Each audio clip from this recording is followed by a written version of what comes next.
live? I think we are. Okay. All right. Let's get this going. Make sure everything's connected. Make sure we got the sound. Okay.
Okay, we're live here on a Sunday afternoon, and we've got one person jumped in to join me. So thank you very much, and maybe we'll make it a few more. Hopefully you can hear everything okay, because this is the first time using a wee bit of technology to improve the guitar sound. This is the first one I've done actually this year, I think. Anyway, what I'm going to do is just play a bit and talk a bit, and that one wonderful person out there, if you, oh, we've got two join. If you have any questions, stick them down in the chat, and hopefully I'll be able to answer your questions for you. What I will say is this guitar that I'm using was built by a friend of mine, lives in Northern Ireland. His name's Jeremy Bishop. It's a beautiful T-style, and you can get Jeremy on Facebook. Probably the best way to get him, Jeremy Bishop Guitar Builds. It's obviously a T-style, and I've got a set of bare knuckle pickups in it, which are probably my favourite pickups. I do like others. I like DiMaggio, and what else is there? There's quite a few other good makes, but there's just something about the bare knuckle pickups that I really like. Anyway, as I say, if you have any questions, what I'm going to do is just talk a bit, really, about just about what I've been doing, what I plan to do, and if you have any questions about music, about guitar playing, anything specific or that you're working on or you need help with, just ask me. What I might do is just do, make this a regular thing once a week or something. We'll see. Okay, so what we'll do is we'll probably pick another tune and play a bit more. So that was a kind of like a funky blues. Actually, before I even move on, playing that funky blues music, well, that sort of style, for me, it really started with Freddie King, because Freddie King played blues, but he had a great swagger. He had a real blues thing going on in his playing, and you'd obviously B.B. King and Albert King, but kind of my favourite of the three was Freddie King. Just everything about his music, his voice, his songs. A lot of them had that funk thing going on. Also, Albert Collins, another favourite of mine, had that kind of energy, and especially like the attack in in his picking style. So sort of a demonstrate here, like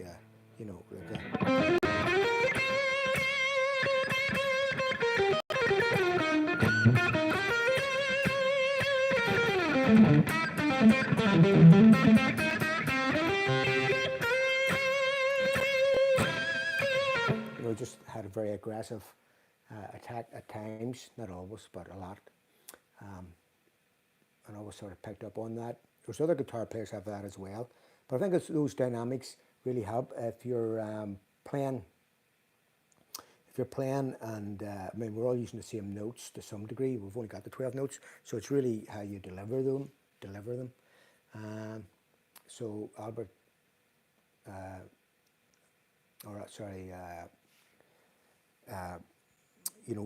Freddie King, B.B. King, Albert Collins, or Albert King, all these guys, they all had just a great delivery. Anyway, let's play another tune here, and as I say, if you have any questions, feel free to stick them down there. Okay. Well, we're in a blues thing, a blues kind of mood here. One of my favourite blues players is a Telecaster player called Roy Buchanan.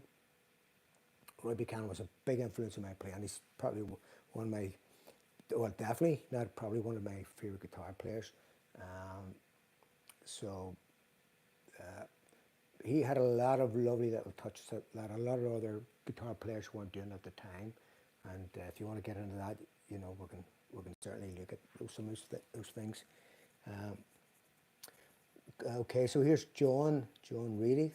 Sorry if I haven't pronounced that right, but John, can you do the same thing with modes that we do with the major minor scales, 3 frets down? Well, depends on how am I reading this. With major, okay. Well, not exactly the same. What you can do is you can play out of a mode in a different key, but then that mode becomes a different mode in in another key. For instance, probably one of the easiest examples is if you're in the key of G major. If I play a G major scale,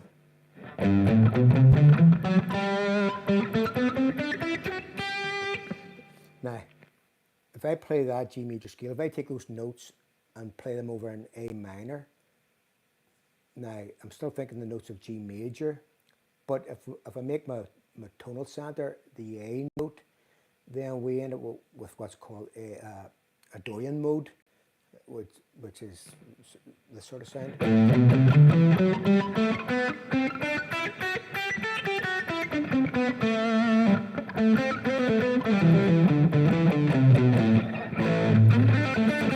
Which works great on a if you're in A minor, like an A minor to a D major.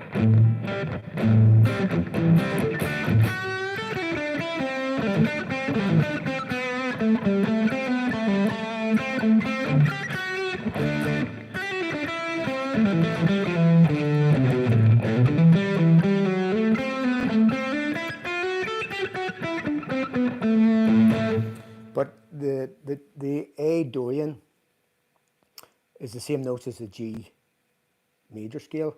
It's just a different starting note.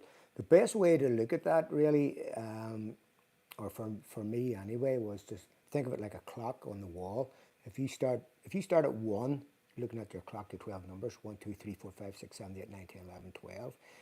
That has the same running number. Even if you start at 3 o'clock, 3, 4, 5, 6, 7, 8, 9, 10, 11, 12, 1, 2.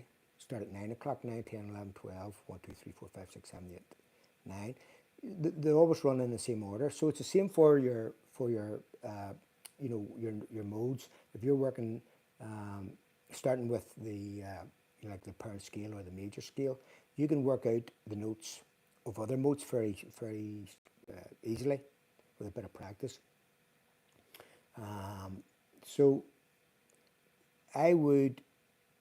That's one approach. People do that. They play out of one key and using one mode, and then it actually then sounds like another mode, simply because the important thing is the tonal center, and that's the key that you're in. So it sort of sounds a bit complicated, but once you sort of kind of figured out what's happening, it's not really. Well, you can sort of understand it, then to apply it, but fairly quickly you get to know what modes, you know, like the fifth mode is the Mixolydian or whatever, it doesn't matter.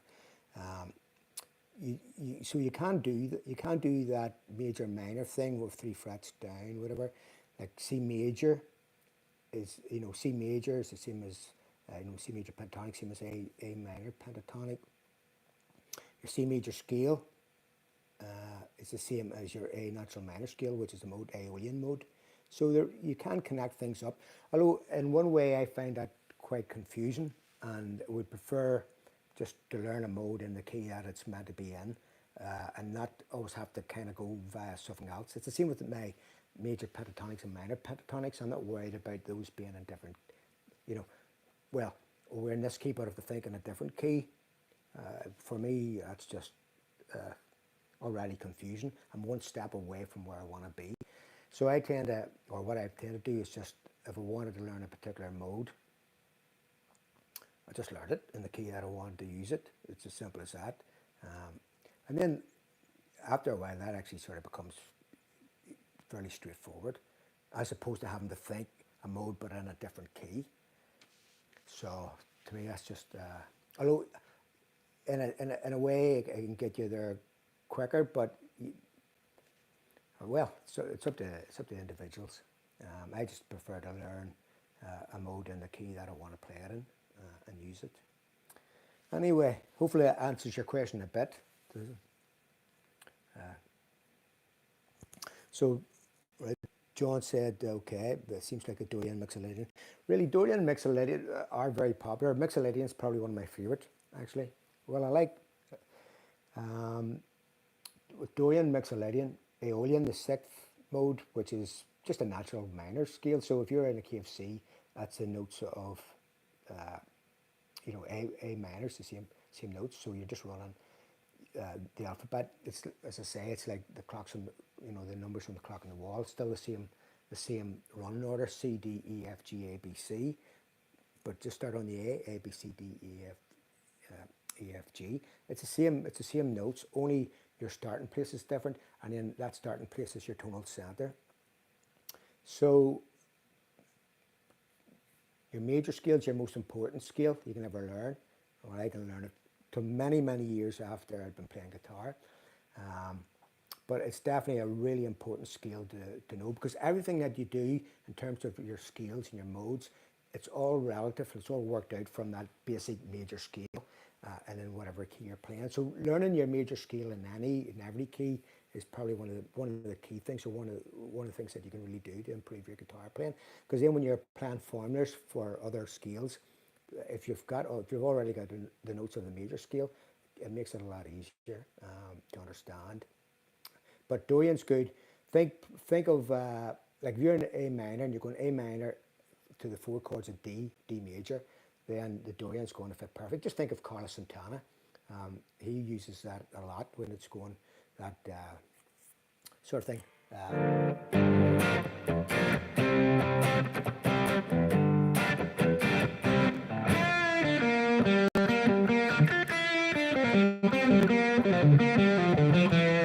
You know, that Dorian thing where you're hitting that's sixth note of the scale, major sixth, which actually when you go to the 4 chord is the third of that chord, and that's why it works so well and sounds so good. Anyway, all the modes have their place or not. What you can do is you can think of modes, or just think of your minor or major pentatonic and add some notes, because you add some notes of color, because you're only 2 notes away from, when you're playing a minor or major pentatonic, you're only 2 notes away from one of the modes anyway. So you can think of it like that. That's probably a good way maybe to get into it. For instance, if I started like a minor pentatonic, just pure minor pentatonic, and then I'll add 1 note to that, and I just added the major second, which is a really important, a great note to add to any of your playing.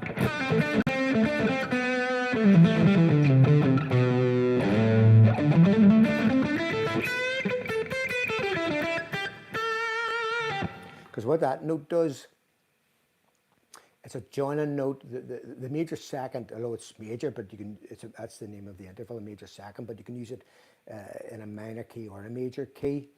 But it's a great joining note for the root note and the minor third. So if I'm playing A and the minor third's a C,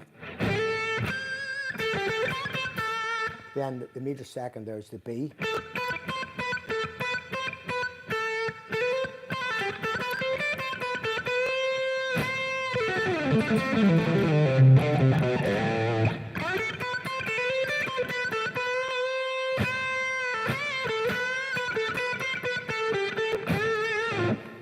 It's just a great joining note. It's a great note that really connects your root to your minor third.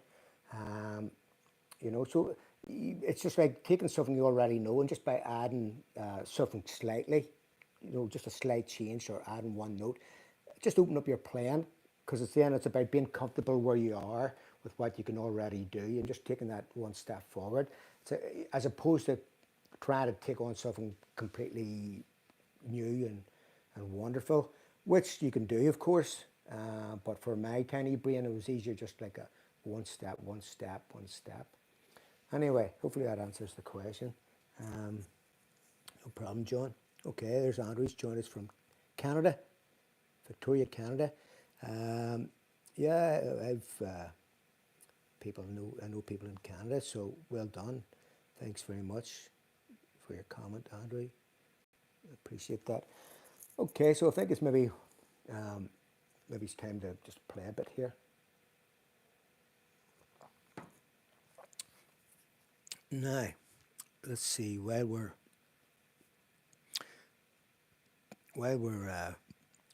playing, maybe we'll play a slow blues. Or no, we'll maybe play a sort of like a Santana type style for a while anyway. Let's see.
going for a while, just jamming out. All these tracks, by the way, that I'm using today, I just got off YouTube. It's amazing. YouTube's incredible. There's so much. I'm just going to check my guitar tuning here. It's incredible. It's an amazing learning tool, and it's just you type in nearly, as you probably know, type in any style, any backing track or whatever you want. You'll get plenty of backing tracks. The only problem for myself that I can see is that most of them, well, not all of them, of course not, but there's so many in the key of A.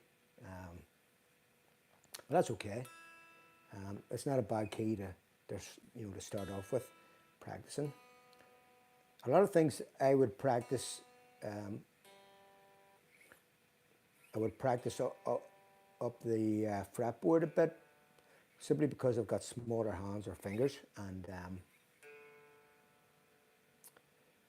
it just it's less of a stretch for me.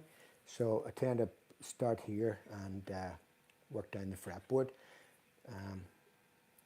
And at times a lot of books or whatever will show you exercises down here, and you work your way up. But I think it's already difficult enough down here. Whereas if you're starting up here or around, certainly around the 7th fret, if you're starting around the 7th fret and then working down, it just gives your fingers an opportunity. Just to get used to what you're doing. Let's see.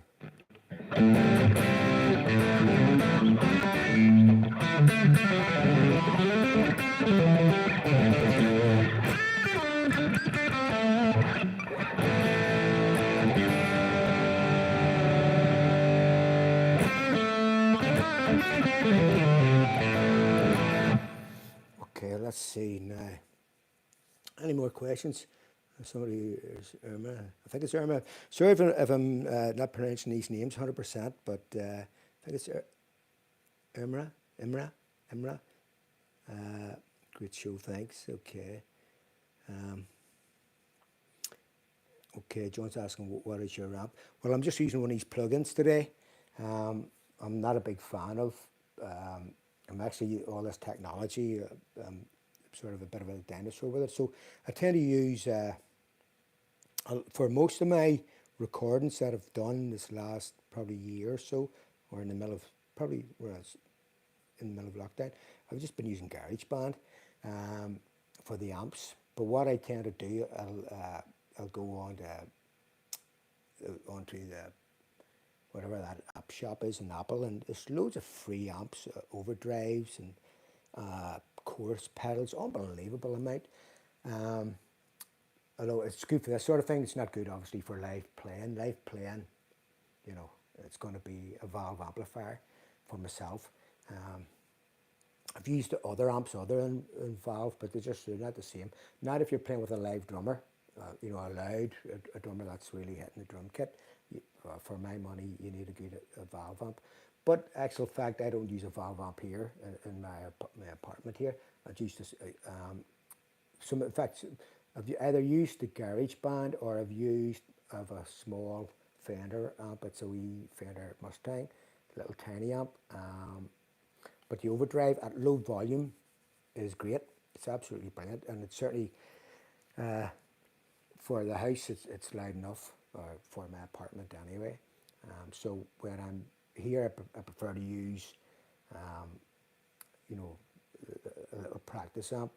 Whereas if I'm out playing live, I'm going to use a valve amp with just a mixture of pedals. Like anybody, I have my favourites, but it just depends on the music I'm playing or who I'm playing with at the time. So anyway, let's see. What have I been doing since, well,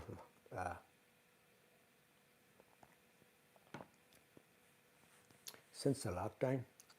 Not much. Well, we're sort of more or less over that now, but so gigs are starting to happen again. So, but before that, I was playing.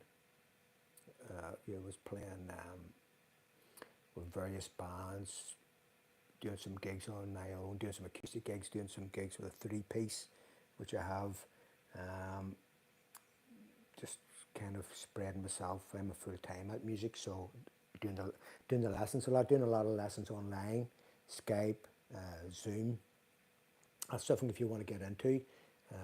You can contact me at royfultonmusic at hotmail.co.uk. Anyway, now that we're out of the COVID thing, or more or less, we're getting out and about a bit more.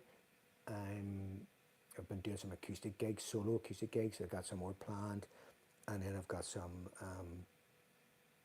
electric gigs planned with a band. Well, actually, I've been playing with some other people as well, other bands, just filling the diary up. And it doesn't really matter about the style for myself. I just love the challenge of playing new music as well. I grew up listening to the blues. That's kind of where I started. Eric Clapton, John Mayall, the Blues Breakers, and listening to all that great blues music. And there's so many great blues, or well, not only blues, but great artists. I just try to incorporate listen to as much of that as possible, and sometimes you just get something out of one. You might listen to an old, complete album, and there might be just one little guitar thing or something. Not even guitar, it might be a vocal thing or a keyboard or whatever, just something that catches. And I like to sort of just try and grab little bits of information, whatever. So what I'm going to do is I'm going to play a bit of blues now, since I've been talking about it. The thing for the blues, the obvious thing is minor pentatonic blues scale. In fact, the first scale my older brother showed me was this. It was an E minor pentatonic, and we called it the blues scale at the time because all the guitar players, nobody was actually using what we call now the blues scale, and I'll explain the difference in a second. But this was the first scale I learned to play, actually, was this.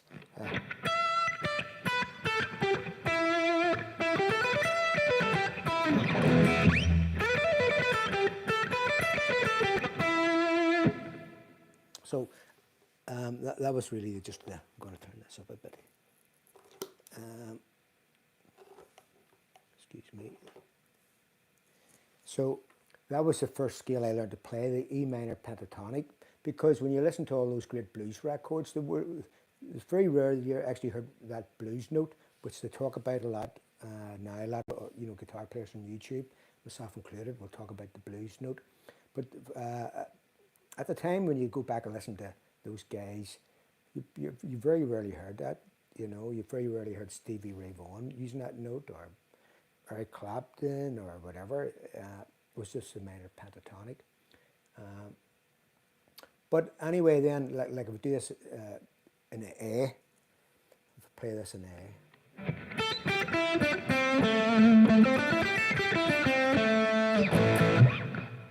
A minor pentatonic, but if I add the blues note,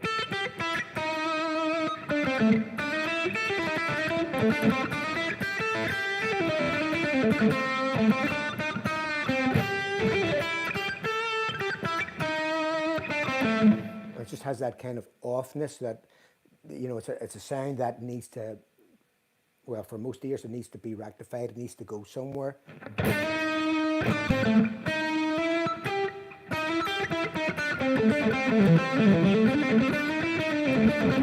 And it's a colourful note to add you're playing. But once I discovered actually playing country music, I played in a country band for a few years back in the 90s. And they were using, those guitar players were playing with clean sounds and using some great inside-outside notes, or whatever you want to call them. And a lot of the modern blues players now are using them. I wouldn't be kind of that maybe extreme to way some of those guys play, but I really like to use some little notes of colour just to add to the minor pentatonic, and just also notes that correspond well with the chords. I think it's important. If you're landing on a good note, a lot of what you're doing before, sort of kind of you nearly forget about. It's really just hitting that good note. Anyway, I'll play a bit And okay, and just asked me about walking through the process for turnarounds. I'll do that in a second. I'll play this here, play a bit, and then we'll have a look at this. Okay, here we go.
Anyway, a bit of blues in there. As I say, when I'm playing a bit of blues, I try to kind of add a bit more colour to it and use some notes that are slightly different than kind of the norm. Having said that, there's more and more guitar players, great guitar players already doing that, probably to more of a, a more higher degree than I could ever do it. But the thing is, it's just about just for me adding a bit of colour to what I can already do. Anyway, let's have a look at some of these questions. Andrew's asked, can you walk through a process for turnarounds? John, thanks again. Okay, Andrew, you have a huge vocabulary. Okay, huge vocabulary. A huge vocabulary of,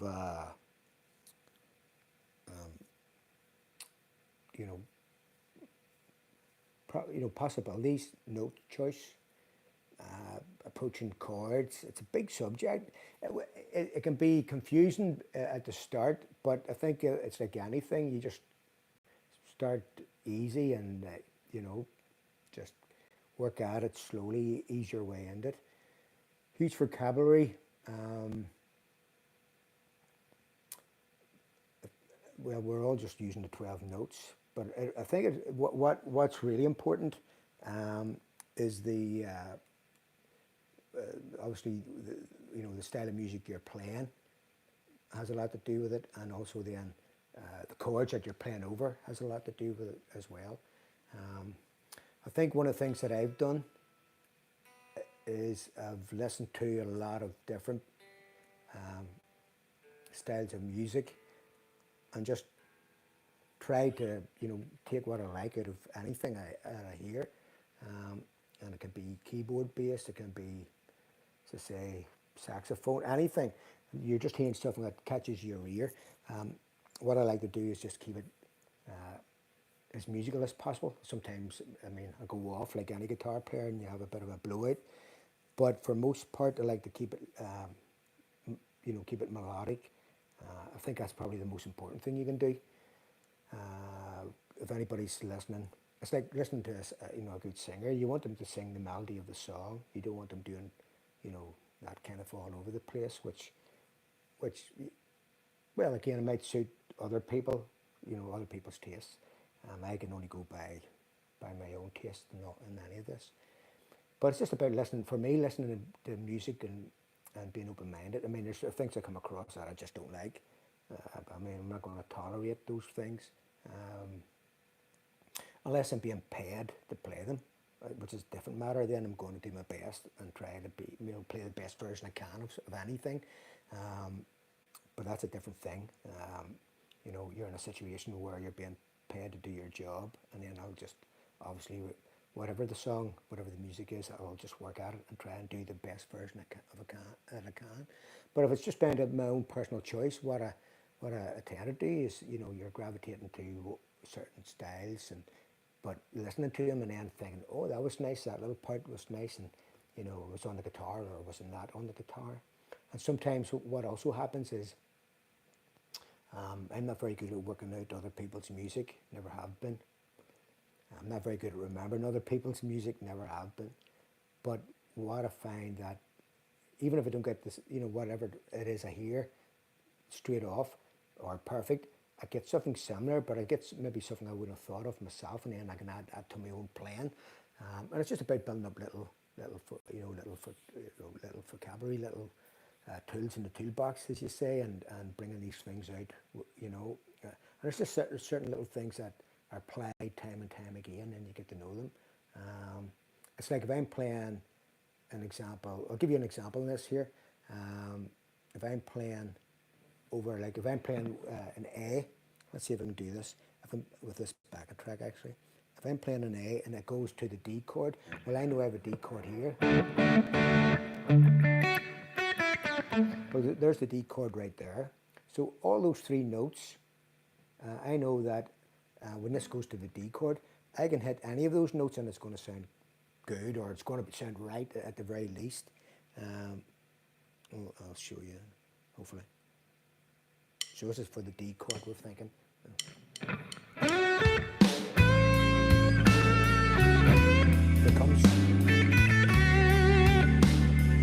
right there, because that's a note from the D chord. It's the F sharp note. But with another D chord coming up, so I'll have another one.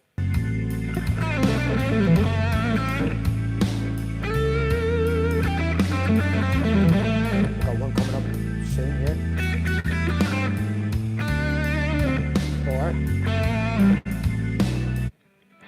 So there's 3 notes. Now I can do that all over the fretboard, but that's the 3 notes of the D chord. So those are 3 strong notes, and you can apply that to the A, to the E. You can apply it to A7. I mean, this is in the key of A we're talking about, but in any key. So you just take an A chord, a dominant 7, A7, D, D7, E, E7, and use any of those notes. But then one of the things you can do, you can think, well, we'll start adding the colour, because that's pretty straightforward stuff. We'll start adding the colour. So what we're going to do is, for that D chord, any of those notes, we can come in from a fret below, or even 2 frets below.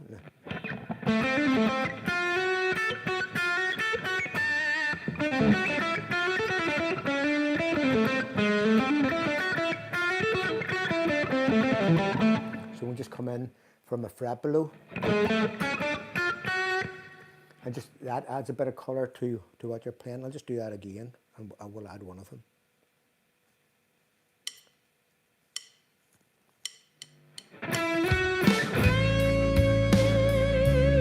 Here it comes.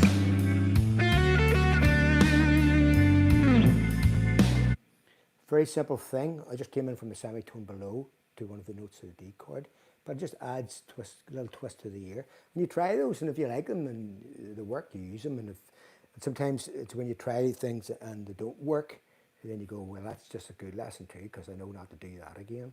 Okay, so right, Andrew, can you walk through a thought process for turnarounds? Do you know what? Good question. You probably think about it more than I do, actually. It depends, obviously, on the turnaround. If it's going from a 1 straight to the 5, like, I mean, we'll just stick with this key in the key of A, the key of the internet, I call it, key of A. If it's about 1 going to 5, it's really just down about timing and putting your fills in to whatever it is you're playing, but to land on the 5 the same time as the band, or not, because sometimes I like to arrive on the 5 note, and in the key of A, this will be an E note. I like to arrive at that sometimes just ahead of the band, and that adds a bit of energy, especially in a live situation. Let me just see if I can demonstrate this. So what I'll do is I'll play going. We'll try and catch it up near the end of the verse, and it's going. Let's see, from the A to the E.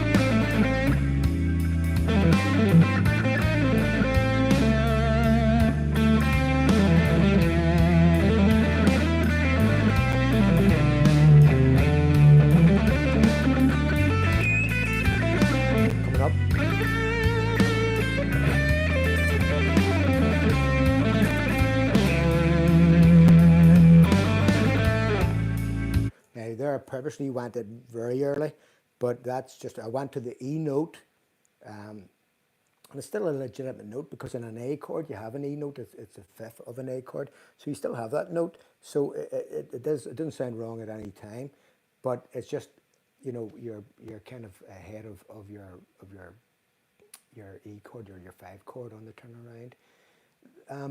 Or I might just play on time to arrive at the same time as the band. Let's see if we can do that.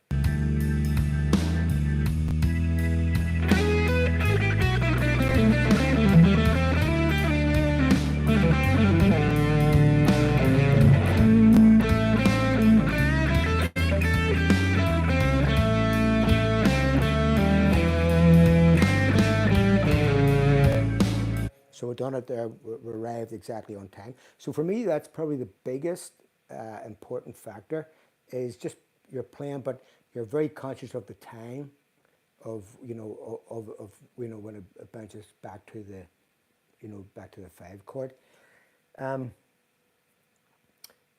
Other than that, unless it's a turnaround where it's going like, you know,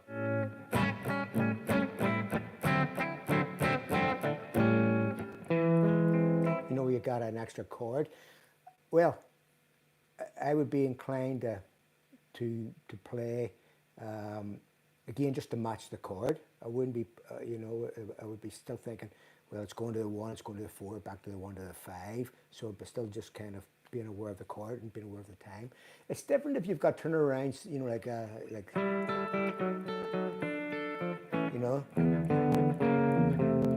that sort of thing. You've got they're a kind of a, they're almost like a centerpiece in themselves. And sometimes I play those like that. If I'm playing a blues, but those are kind of more of like a set piece where if I'm the guitar player and there's somebody else playing a set piece turnaround, the chances are I'm not going to get involved because I don't want to trample over. It's already busy. So it was, other than that, for myself, there's not really much thought process in a turnaround other than to be super aware of where it is and exactly for the time. And sometimes as I say, I'll be early on purpose, or even sometimes late, but I know that it hasn't been a mistake. I've done it on purpose. It's been exactly where I wanted it to be. And I think sometimes that just really, again, adds a bit of interest to your playing, just playing with the timing a bit, So other than the timing, for myself, the thought process of turnarounds, as I say, unless it's, it's a little, a little set piece turnaround that I've played, I've learned, I don't really think much other than the timing. Anyway, okay, no worries. So let's see. I think I'll just play out. Let's have a jam at something else here, and this one's maybe a bit just a slightly different. This is we'll get this done. Let's see. Here we go. So this is just something a bit more like a rock ballad. I'm not a rock player as such. I grew up listening to blues players mostly. I do appreciate some great rock guitarists. I definitely do, and certainly appreciate great rock music. But anyway, here we go.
Okay, guys. Well, anyway, listen, anybody that stuck around, we still have a few people there. Anybody's joined in, and anybody who's watching this after the fact, because I know a lot of people, myself included, tend to watch the live streams after when it suits them. It's not always possible.